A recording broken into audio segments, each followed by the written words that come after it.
Au milieu du XIXe siècle, sur l'Irlande s'est abattu un terrible fléau, la maladie de la pomme de terre, qui a engendré une grande famine et une émigration massive. Et le petit village de Glenloe, à l'ouest de l'Irlande, n'a pas été épargné. Les pêcheurs ont pu réussir à survivre, mais les paysans chaque jour se désolaient de voir leurs pommes de terre pourrir. C'était la misère. Aussi le village peu à peu s'est dépeuplé. Owen et Margaret, jeunes paysans, qui vivaient de la culture des pommes de terre, plutôt que de mourir de faim, ont préféré quitter le pays. Mais une famille, bien connue dans la région, résistait. Nora, la mère, était une vieille. Oh, c'était une sage-femme qui avait aidé à accoucher presque toutes les femmes du pays. Elle était borgne, après une aventure où on ne sait pas très bien ce qui s'était passé. Mais elle, pas question à son âge de voyager. Et puis elle ne tenait pas du tout à quitter sa terre natale. Elle voulait mourir à l'endroit où elle était née, où elle avait toujours vécu, et être enterrée avec ses ancêtres dans le cimetière de la colline. Elle avait 3 enfants. La fille aînée, Maëve, était partie à Dublin pour faire des études. Patsy, qui, en célibataire, continuait à vivre avec elle, était joueur de cornemuse. Oh, c'est un beau métier, mais on ne peut pas dire qu'on gagne grand-chose. Et surtout à une époque où on n'a pas vraiment le cœur à faire la fête, à danser. Alors Patsy passait ses journées dans de longues promenades solitaires pour aller sur la colline des Fées, et quand il faisait beau, il s'allongeait sur la bruyère en espérant rêver et peut-être avoir l'inspiration amenée par ce bon petit peuple. Brian, le cadet, faisait le métier de son père. Son père, lui, il était parti il y a plusieurs années en Amérique, il était mort. Brian était devenu vannier. Vannier, il avait ses coins pour trouver son osier, ses joncs, ses roseaux, même les ronces, avec lesquels il tressait des paniers, des chapeaux, qu'il allait vendre dans les marchés des villes avoisinantes, à Galway, et même il arrivait même de descendre jusqu'à Limerick et Cork. Mais la maladie de la pomme de terre semblait aussi avoir attaqué la végétation. Aussi, Brian ne trouvait plus aucun osier. C'était des branches qui étaient mortes. Pas d'osier, pas de panier, pas de travail. Alors Brian, toute la journée, allait au pub du village, The Black Pig, tenu par Eileen et Roger. Et là, il allait rejoindre ses compagnons, chômeurs comme lui. Brian, c'était pas un causant, pas un bavard, non. Chaque fois qu'on lui demandait de raconter quelque chose, il disait, vous savez, moi je suis un rêveur, moi je parle pas.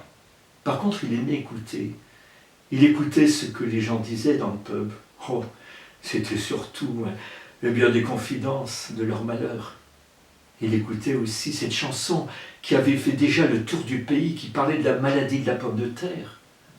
Oh, the praties, they grow small over here, over here. Oh, the praties, they grow small over here. Oh, the praties grow small, and we dig them in the fall. And we eat them skins and all over here. Un jour, Brian était assis près de la cheminée, à se réchauffer devant le bon feu de tourbe, avec une chope de bière à la main. Un vieux du pays qu'il connaissait est venu s'asseoir à ses côtés, et c'est le vieux qui a entamé la conversation, qui a demandé des nouvelles de Brian, et qui lui a dit, mais enfin Brian, faut pas se laisser aller comme ça, allez réagir. Tu sais, moi je connais un coin où tu pourrais trouver de l'osier. Mais alors vraiment du bel osier, avec lequel tu pourrais faire tes paniers. C'est près de la montagne de Knockma. Tu sais, la montagne que l'on dit sacrée. Oh, les gens du pays même disent qu'à l'intérieur de la montagne vit le roi d'Outre-Monde, le seigneur Finvara. Eh bien, près de cette montagne, il y a un petit val retiré avec un lac. Eh bien là, je peux t'assurer que pousse le plus beau des osiers. Seulement, les gens du pays ne s'y attardent pas. Ils ne vont jamais dans cet endroit. Tu sais comment ils sont superstitieux. Ils disent qu'il est hanté par le bon petit peuple, qu'il ne faut surtout pas venir le déranger. Brian a écouté attentivement toutes les indications que le vieux lui donnait pour trouver ce coin. Et dès le lendemain, il s'est réveillé très tôt. Il a fait part de son intention à son épouse Mary. Quand elle l'a entendu, elle s'est signée 3 fois et elle a juré au nom du ciel de ne pas aller dans cet endroit. Elle lui a rappelé tout ce qu'on disait dans ce pays. Elle lui a même raconté l'histoire d'Ethné, la plus belle femme d'Irlande, qui avait été enlevée par le seigneur Finvara. Oh, il la connaissait, cette histoire. Oh, mais c'était de ces histoires que racontent les vieux. Non, en tout cas, de toute façon, hein, qui ne risque rien n'a rien, et puis, plutôt que de crever, eh bien, autant aller là-bas. Alors, quand Mary a vu qu'elle ne pourrait pas arriver à le détourner de son intention, elle lui a préparé dans son sac, elle lui a mis des pommes, des noisettes, et puis une petite bouteille de whisky fabrication locale, whisky de contrebande.